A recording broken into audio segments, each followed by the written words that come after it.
Ça y est, la petite Pépé pond. Qu'est-ce qu'il y a, Gégé? Mais alors, elle pond. C'est assez rigolo. Son premier œuf, j'ai jamais vu ça.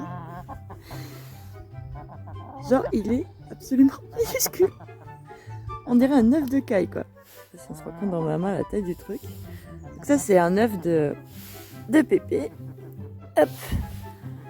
Là, on a un œuf de Cindy. Et là, un œuf de Gégé.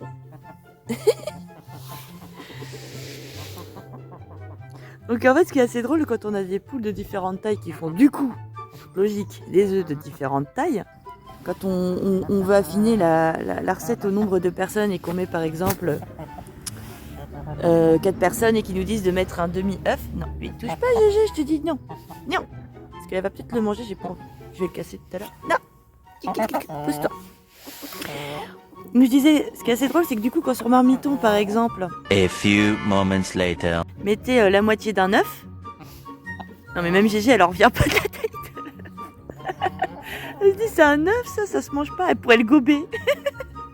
Je pense qu'elle envisage très sérieusement de le gober.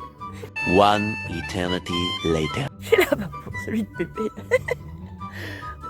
On est sur un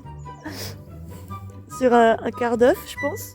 Donc en fait, quand on est sur Marmiton et qu'on veut affiner le nombre de personnes, et ben quand ils disent mettre un quart d'œuf, moi chaque fois je suis un peu embêtée. Je suis en mode comment je fais pour mettre un quart d'œuf? Ben voilà. Là, grâce à mes super poules, c'est possible.